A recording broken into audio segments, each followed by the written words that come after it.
이 시간 함께 은혜 받으실 하나님 말씀은 신약 성경 요한복음 16장 33절 말씀입니다. 합독해서 같이 읽겠습니다. 이것을 너희에게 이르는 것은 너희로 내 안에서 평안을 누리게 하려 함이라. 세상에서는 너희가 환난을 당하나 담대하라. 내가 세상을 이기었노라. 아멘. 성공과 회복은 즉 30번째 평안을 너에게 주리라. 이런 제목으로 말씀을 증거하겠습니다. 현재 전 세계적인 탑 뉴스는 미국에서 들려오는 뉴스입니다. 누가 미국의 대통령이 될 것인가에 집중되어 있습니다. 24년 올해 11월 미국 대통령 선거에 각 당에서 후보를 내세웠는데 민주당에서는 바이든 현 대통령을 내세웠습니다.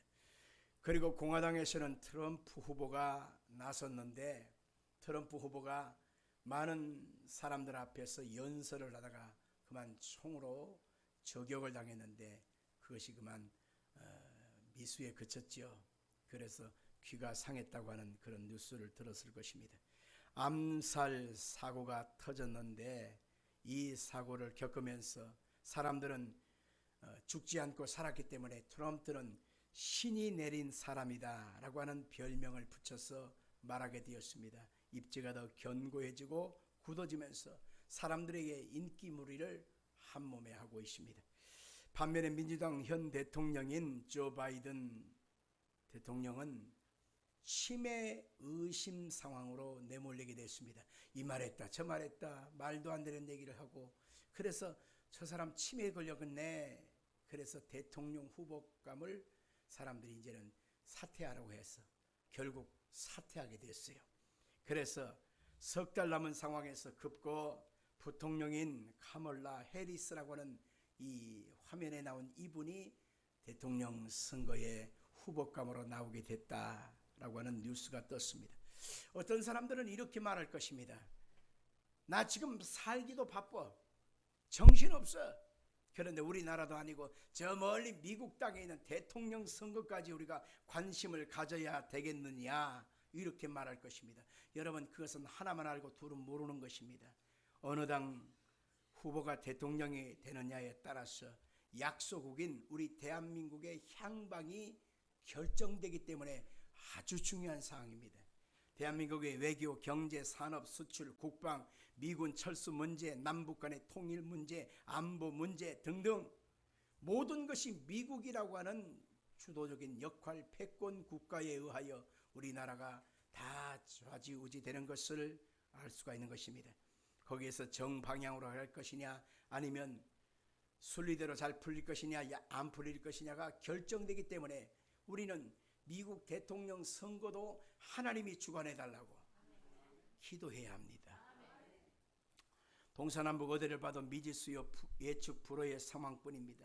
우리의 마음속에 불안과 염려를 가득한 채 우리는 하루하루를 살아가고 있습니다. 이 무더위에 그 습기 많은 세상에서 우리가 찝찝한 모습처럼 어느 것 하나 돌파구 없이 찝찝하지 않습니까?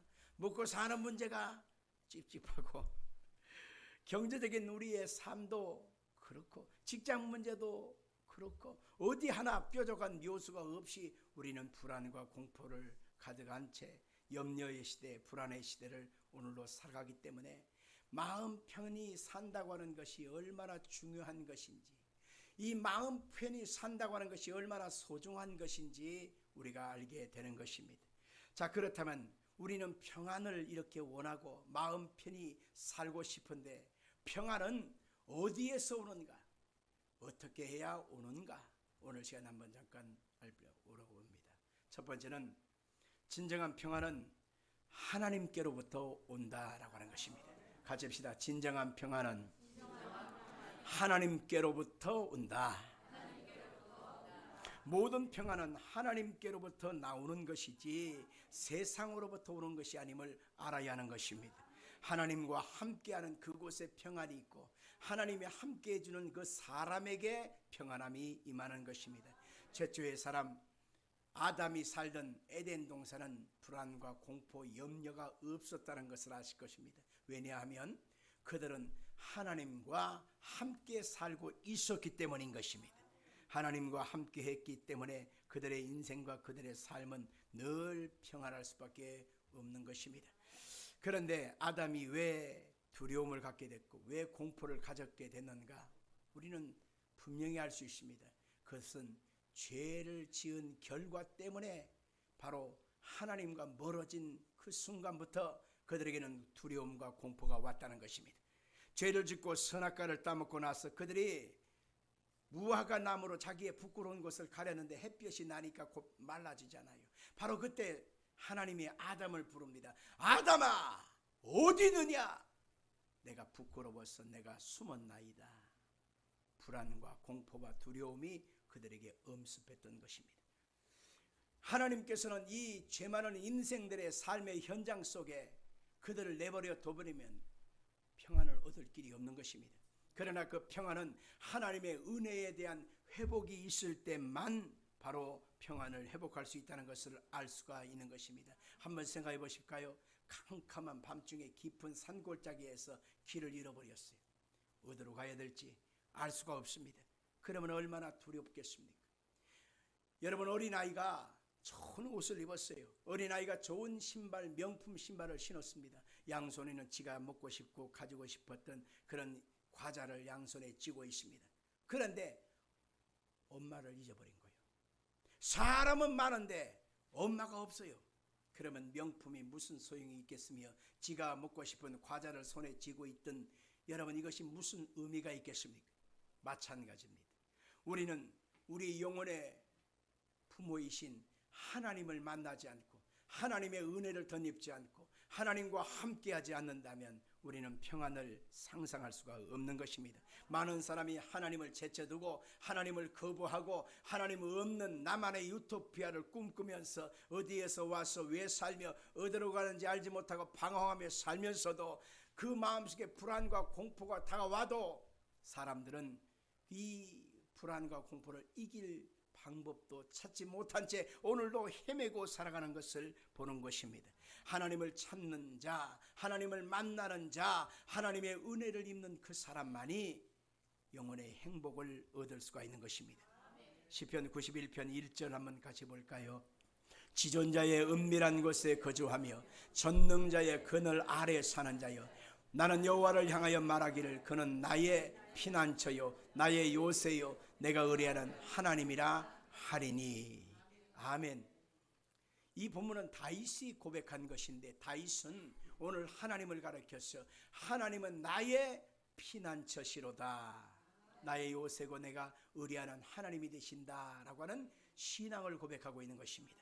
여러분, 우리는 잘 알고 있듯이 사울 왕에게 쫓겨서 다윗은 10년이라고 하는 시간을 도망 다니게 됩니다. 동서남북 사방에 사울 왕이 다윗을 찾고 죽이려고 한다라고 하니까 누군들 다윗을 숨겨두려고 하지 않습니다. 왜냐하면 함께 죽거든요. 감춰주고 숨겨두었다고 같이 죽어요. 그러니까 발각되기 싫어서 책임지기 싫어서 다윗을 누구나 다 거절하는 그런 상황입니다. 그런 상황에서 다윗은 황무지로 수풀로 광야로 동굴로 이방 나라로 매일같이 도망다니게 되는데 성경학자가 해석하는 얘기를 듣고 참 내가 은혜를 받은 장면이 하나가 있습니다. 다윗이 광야의 깊은 굴 속으로 지금 숨어 들어가 거기서 쉬고 있습니다.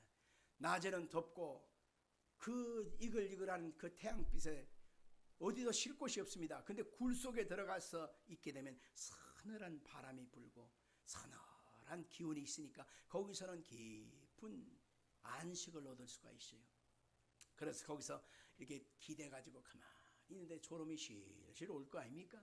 근데 마침 동굴 입구에서 왁작지껄지껄 하는 소리가 납니다. 사람들이 자기가 있는 동굴로 찾아온 것입니다. 그래서 그곳에서 이게 뭐야? 누구야? 가만히 들어보니까 익숙한 소리인데 자기를 잡아 죽이려고 하는 사울 왕이 그곳에 와 있는 것입니다. 마침 사울 왕이 화장실 가고 싶은 거예요. 큰 일을 보고 싶은 거예요. 큰 일을. 그런데 백성들이 있는 그곳에서 노상 응아를 할 수는 없지 않습니까? 그러니까 은밀한 장소가 필요했는데 마침 앞에 굴이 있는 거예요. 근데 굴 속에 누가 있는지 없는지 살펴야 될 거 아닙니까? 일단 급하기는 하고, 그래서 사울 왕이 딱 결정을 내리려고 하는 상황에 가만히 보니까 거미줄이 입구에 쫙 쳐 있는 거예요. 거미줄이 있다는 것은 사람이 있다 없다? 있으면 제치고 들어가니까 없는 거예요. 지금 거미줄이 쫙 쳐 있어. 아, 사람 없구나. 그래갖고 얼른 막대기를 딱 제치고 들어가서 큰 일을 보고, 그리고 언제 그래 나는 듯이 나와요. 이 장면을 통해서 너무 멋진 해석을 한 걸 보면서 내가 참 그렇구나 생각해 봤는데, 아까 굴에 먼저 들어온 사람이 누구요? 다윗이 들어와 있거든. 다윗이 거미줄이 쳐 있는 상황에서 거미줄을 제치고 들어와서, 그리고 거기에서 지금 쉬고 있는 상황이니까 거미줄이 지금 다 거친 상황입니다. 그런데 하나님께서 뒤에 사울 왕이 딱 올라올 때에, 그 굴 속으로 들어갈 때에 하나님이 급히 거미에게 명령하셨다는 것입니다. 빨리 가서 거미줄을 쳐라. 그래서 거미줄을 쫙 정신을 쳐놓으니까 사울 왕이 안심하고 아무도 없는 줄 알고 들어갔다는 것입니다. 누구 살리려고? 다윗을 살리려고. 누구를 동원해서? 거미를 동원해서 하나님이 살려주셨다는 해석을 오늘 신학자가 한 걸 보고서 이야, 기발하다. 저는 거기에서 참 은혜를 받았습니다.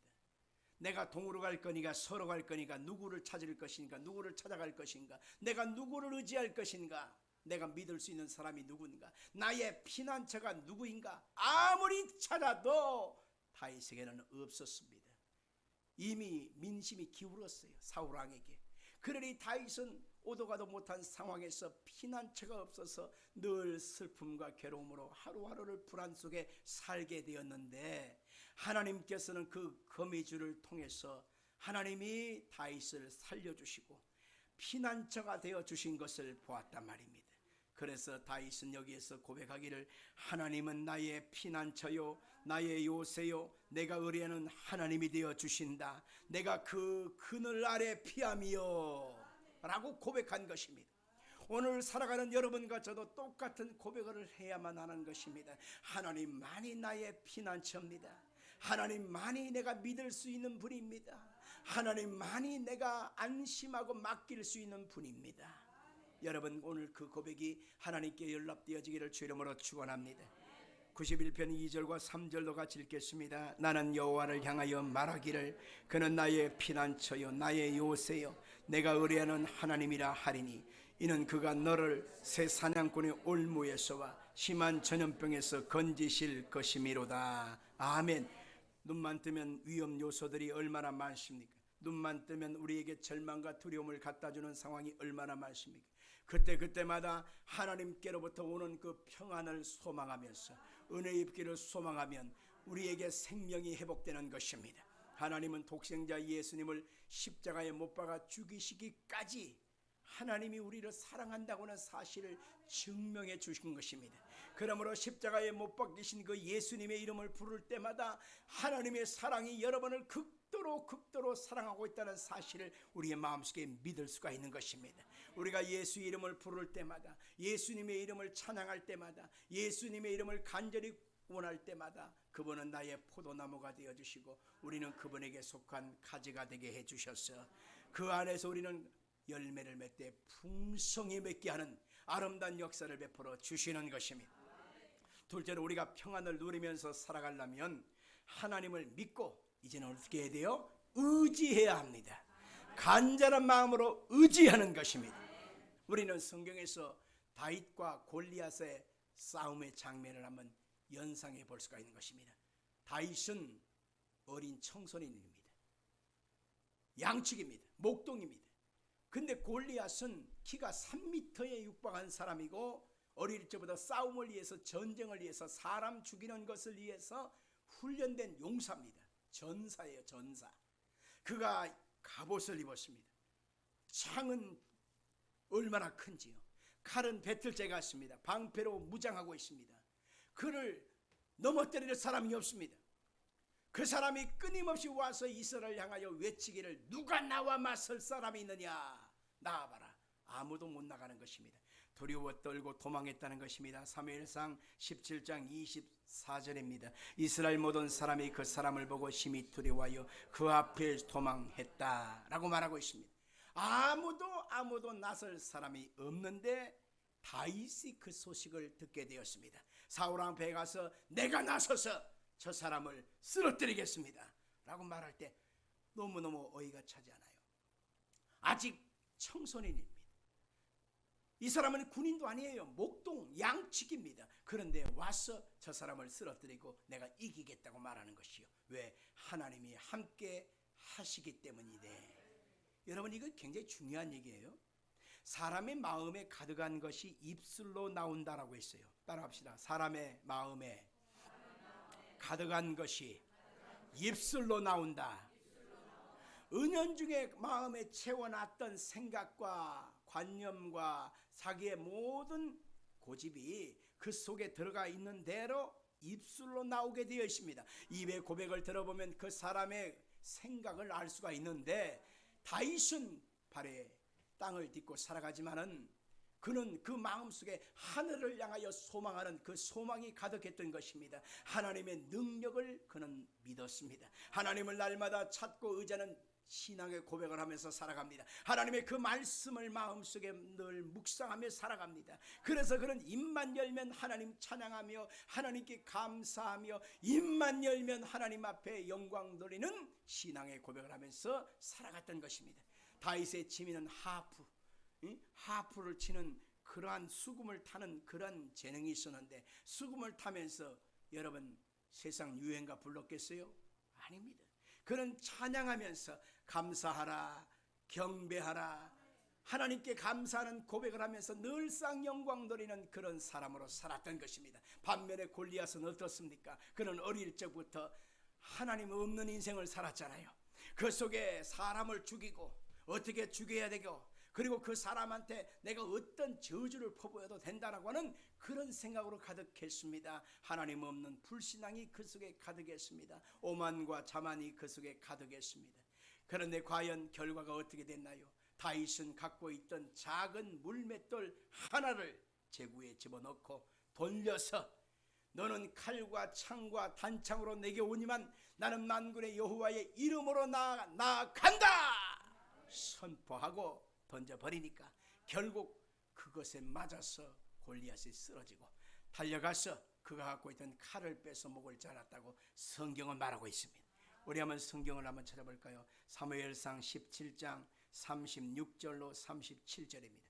주의 종이 사자와 곰도 쳤은즉 살아계신 하나님의 군대를 모욕하니 할례받지 않은 블레셋 사람이니까 그가 그 짐승의 하나와 같이 되리이다. 또 다윗이 이르되 여호와께서 나를 사자의 발톱과 곰의 발톱에서 건져내셨은즉 나를 이 블레셋 사람의 손에서도 건져내리시리다. 17장 45절을 읽어볼까요? 다윗이 블레셋 사람에 이르되 너는 칼과 창과 단창으로 내게 나오니와 나는 만군의 여호와 이름 곧 네가 모욕하는 이스라엘 군대의 하나님의 이름으로 내게 나아가노라.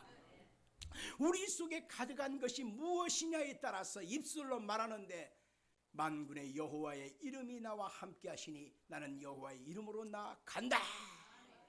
이 정신병자 아닌 이상 이 말을 할 수 있는 사람은 없습니다. 어찌 보면 예수를 믿고 믿음으로 충만한 사람이 어찌 보면 그와 같을 수도 있습니다. 이 믿음의 세계를 누가 알 수 있습니까? 받은 사람만 알고 그 믿음이 꽉 들어찬 본인만 알지 옆에 있는 사람은 몰라요. 쥐어줘도 몰라요.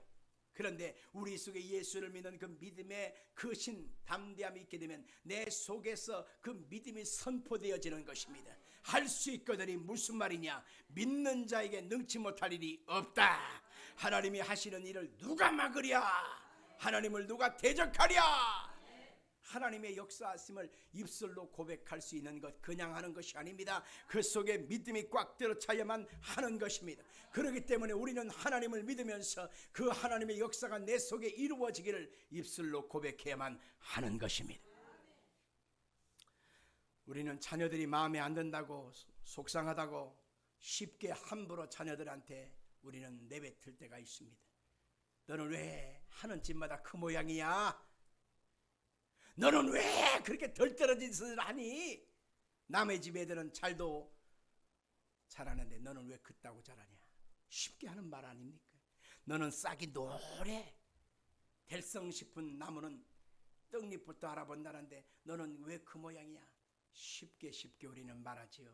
너는 틀렸어. 너는 문제덩어리야. 너는 아픈 손가락이야. 우리는 그냥 되는 대로 말하지만 실상은 그것을 받아들이는 그 자녀의 그 마음속에 그것이 그대로 심겨진다는 사실을 알아야 합니다. 그대로 심겨집니다. 그래서 우리는 예수 그리스도를 믿는 믿음의 사람으로서의 태도를 한번 생각해 봐야 합니다. 믿음으로 산다고 하는 것은 현재를 현재로 말하지 않는 것입니다. 현재를 보고 미래형으로 말하는 것이 믿음이라는 것입니다. 좀 어려운 말인데 수준 있는 말인데 한번 따라해 줄래요? 믿음은 현재를 보고 현재를 말하는 것이 아니라 미래를 말하는 것이다.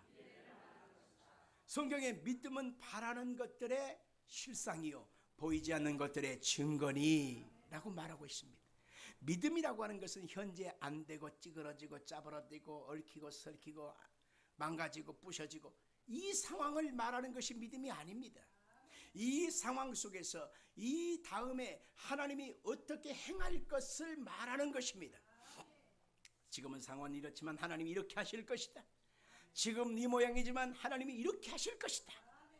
우리의 미래 속에 하나님이 하실 일을 말하는 것이 믿음이지. 지금 당장에 안 되고 찌부러지고 깨지고 부서지고 형편없이 망가지고 얽히고 이걸 말하는 것이 믿음이 아닙니다. 저는 어렸을 적에 잘하는 분이 이런 얘기를 하고 듣고 어떻게 저런 얘기를 할까 싶은 말이 있었어요. 그 딸아이가 그렇게 속을 새기는 거요. 엄마의 마음을 그렇게 괴롭히는 거요. 어떻게 그렇게 엄마 마음을 못 알아주는지 엄마가 그것 때문에 많이 속상해하고 그 다음에 사고치고 돌아오면 그거 치닥거리 해야 되고 그 다음에 때리고 오면 애들 그 돈 줘가면서 합의도 봐야 되고 얼마나 힘든지 몰라요. 그런데 엄마가 해서는 안 될 말을 합니다. 죄송한데 좀 양해를 해주고 들어주시길 바래요. 내가 있냐나 네가 내 속에 들어왔을 때 돈 4,000원이 없어서 내가 못 뛰었어 너. 이런 말을 하는 거예요. 내가 그 얘기 듣고 그 당시에 임신 중절 수술하는데 4,000원이었대요. 보건소에서. 4,000원이 없어서 내가 너를 못 뛰었다는 거예요. 그때만 내가 이 꼴을 본다는 거죠. 형편은 그랬을 수 있어요. 그런데 그 말은 절대로 해서는 안 될 말이었어요.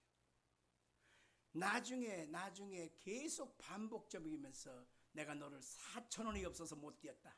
4,000원이 없어서 너 못 뛰었다. 이 얘기를 계속 반복하는 거예요. 때마다 시마다. 그러니 당사자인 그 딸은 나는 4,000원짜리도 안 되는 사람이다. 나는 4,000원짜리도 안 되는 사람이야. 이런 생각이 그 속에 자리 잡게 되었고 엄마 살아 생전에 내가 가만히 있는지 봐라. 계속해서 엄마의 관계가 불편해지고 고통 가운데 주는 것을 보았습니다. 말은 보이지 않지만 그 말하는 것이 사람의 귀에 들리고 그 마음속에 새겨지고 그 모든 생각 속에 새겨지고 그 일평생 그 사람의 모든 방향이 거기서 결정된다는 하는 것을 알아야 하는 것입니다. 그래서 우리 예수님께서는 나사로의 죽음의 현장에 와서도 죽었다고 자꾸 이제 와서 뭔 소용이냐고 할 때에 네 오라비가 살리라. 돌문을 옮겨 놓으러 갈 때 썩어서 냄새 나는데요. 뭐하러 그렇게 해야 됩니까? 아니야, 네가 나 지금 믿으면 하나님의 영광을 보리라 하지 않느냐. 주님께서 하실 일을 자꾸 말하는데 그들은 받아들이기를 거부하지 않습니까? 회당장 야이로의 딸을 살리려고 왔는데 죽어버렸어요. 그러니 이제야 오면 무슨 소용이 있느냐고 막 울고 탄식을 하고 있습니다. 그때에 예수님은 그 사람들을 상종도 안 해버려요. 그리고 아무도 따라오지 말라고 탁 잘라버려요. 그리고 아이 부모와 베드로, 야고보, 요한 세 제자만 데리고 방 안에 들어가서 싸늘하게 식어있는 그 회당장의 12살 먹은 딸에게 소녀야 일어서라 달리 다굼 미래형으로 선포하는 거예요. 그러자 그 어린아이가 살아나서 일어나서 하나님께 영광 돌리는 기적을 보게 되는 것입니다. 지금 당장 우리가 살아가는 모습은 어느 것 하나 뾰족한 제대로 된 것이 없습니다. 망가지고 깨어지고 부서지고 얽혀있고 캄캄하고 우리 인생의 안개가 꽉 찬 것처럼 얼마나 답답한지 모르겠습니다. 이런 상황에서 누구 하나 입을 벌려서 너는 왜 그 모양이냐, 너는 왜 그따구로 살아, 너는 왜 그래, 그러면서 항상 그 사람을 향하여 말해버리면 감정 싸움이 되어지고 결국 거기에서 그 사람과의 관계가 틀어지는 것입니다. 여러분, 믿음이라고 하는 것은 얼마나 좋은 것인지 바로 그 상황에서 이렇게 말해주는 겁니다. 하나님이 너와 함께 하신단다. 하나님이 너를 축복하고 계신단다. 하나님이 너를 붙잡고 계신단다. 지금은 이렇지만 안개가 걷히면 환한 태양이 떠오르듯이 너의 인생도 아름답게 그렇게 될 거야. 자꾸 믿음으로 말해 주십시오. 축복을 해 주십시오.